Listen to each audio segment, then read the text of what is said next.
Good morning, esteemed attendees, distinguished professors, scholars, and fellow students. I extend a warm greeting from South Korea as I virtually attend to this enlightening anthropology conference.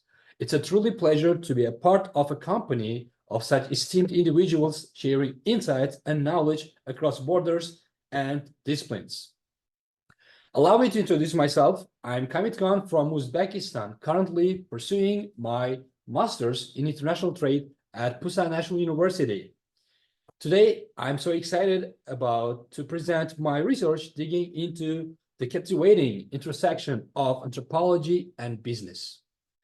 My research focuses on the impact of social media influencers on consumer decision-making process, the case of South Korean consumers from a business anthropology perspective. Throughout this presentation,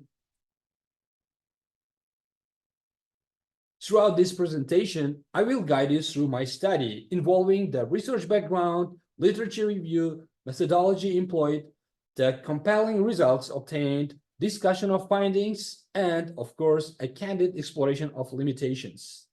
I look forward to engaging discussions and valuable insights from this esteemed gathering.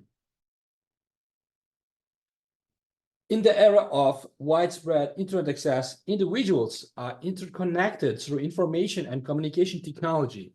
This connectivity, facilitated by social media influencers or social media itself, has revolutionized the way people communicate, access information, and make decisions.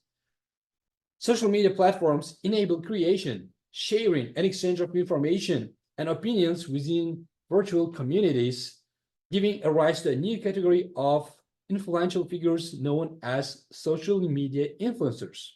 These individuals play a vital role in shaping opinions and spreading content within their networks, contributing to the profound transformation in how people learn, stay informed, and make choices. As a result, many brands are eager to collaborate with these influencers to promote their products with the goal of increasing brand awareness and stimulating purchase intentions. From an anthropology perspective, marketing and consumer behavior are the main domains of business anthropology, and examining the cultural and social dimensions of this phenomenon is crucial. South Korea is one of the leading trendsetters in various industries, ranging from beauty and fashion to technology. Sorting out the dynamics between social media influencers and consumer choices in this context can have a broader implication for the global marketing practices. According to the Rakuten 2023 Insight Survey, over that 45% of South Korean respondents made purchases based on influencer endorsements, with 75% of those aged 16 to 24 following at least one influencer. These statistics highlight the substantial impact and widespread engagement influencers have within the South Korean consumer landscape, emphasizing the need for businesses to adapt to this influencer-driven market. In a nutshell, South Korea is one of the leading trendsetters in influencer marketing. To frame my study, it's crucial to consider the existing body of literature on the subject. This summary captures the fundamental concepts of influencing consumer perception in the context of social media influencers.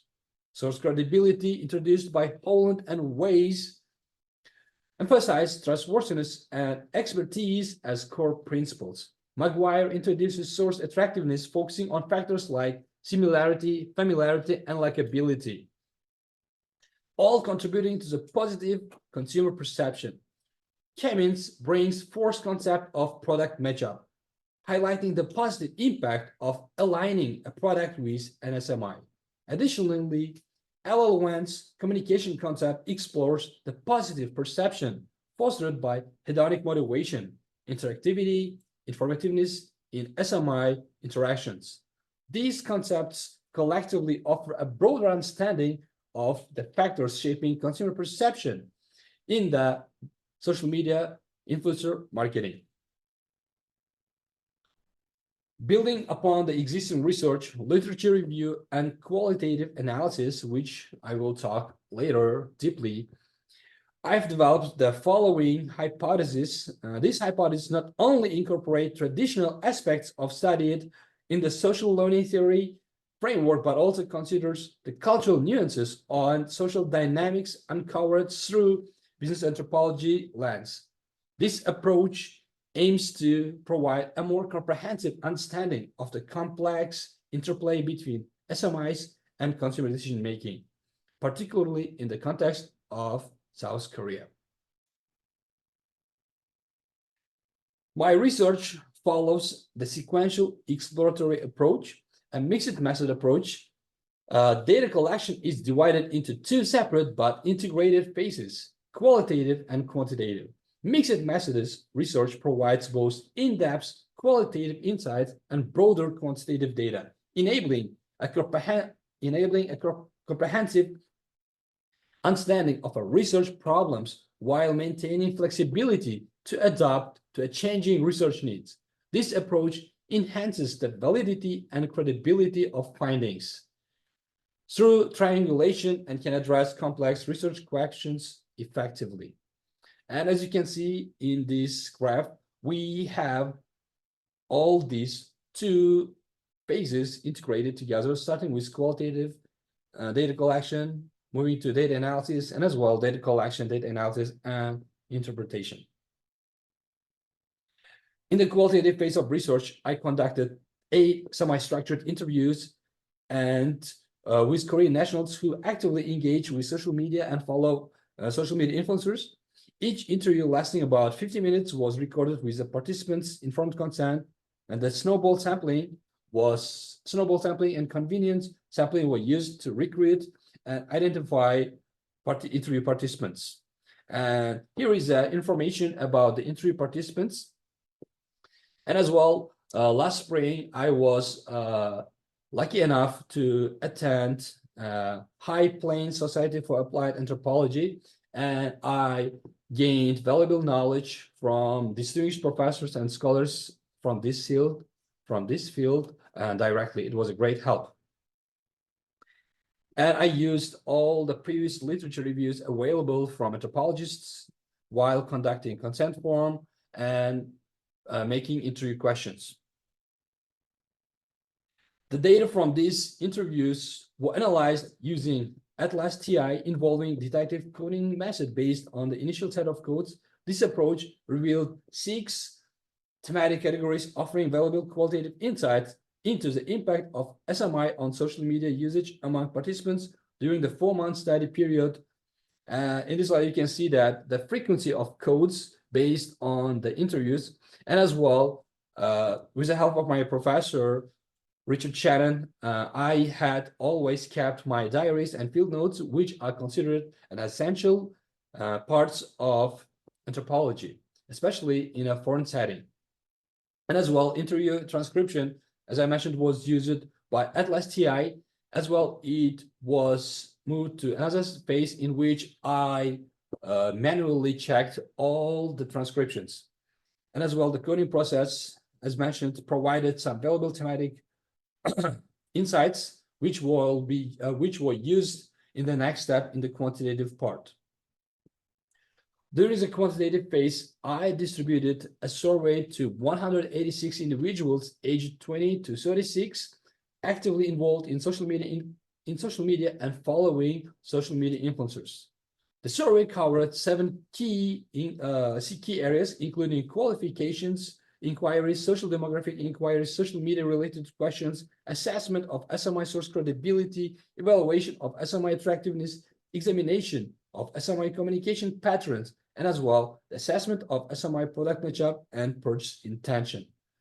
In this study, the sample is predominantly made up by females, accounting for 60%, and while males make up 40%. The majority of participants are in the 21 to 30 years age group. It's worth noting that many of the survey items used in this survey were generated from the qualitative phase, aligned with the items commonly found in this existing research. As for the results, I carried out the data analysis using Jamovi.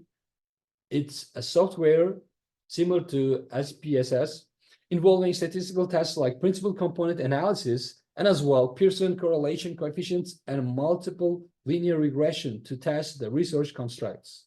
The results indicated that the majority of the constructs and their components displayed a good internal consistency, with Cronbach alphas values ranging from 0.72 to 0.90. Two items with a low Cronbach alpha values were dropped, and they are familiarity from the source effectiveness and interactivity from communication. Additionally, the construct validity of both independent and dependent variables was assessed using the principal component analysis with Verimax rotation. Most of the constructs and their dimensions showed strong and statistically significant positive relationships, with the correlation coefficients ranging from 0.20 to 0.50. In testing with the correlations with dependent variable, the product matchup showed a stronger association with purchase intention compared to its correlation with source credibility. Additionally, the assessment of multicollinearity through variance inflation factor, VIF, values revealed that no significant issues, as all VIF values remained below 10. The linear multiple regression analysis revealed that all independent variables, source credibility, source effectiveness, product matchup, and communication, have a positive correlation with purchase intention, except for communication. The other three factors have significant impact on the dependent variable.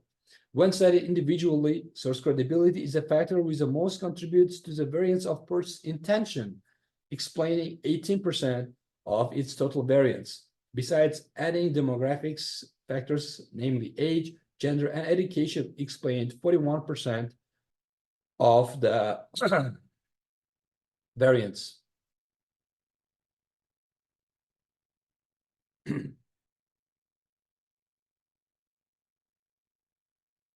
Our research findings provide valuable insight into the role of South Korean SMIs in the consumer decision-making process. The positive relationship between source credibility, source attractiveness, product matchup with purchase intention highlight the importance of these factors in influencing consumer choice. Hence, I can conclude the following table to support my hypothesis, except for the familiarity and interactivity due to its low values.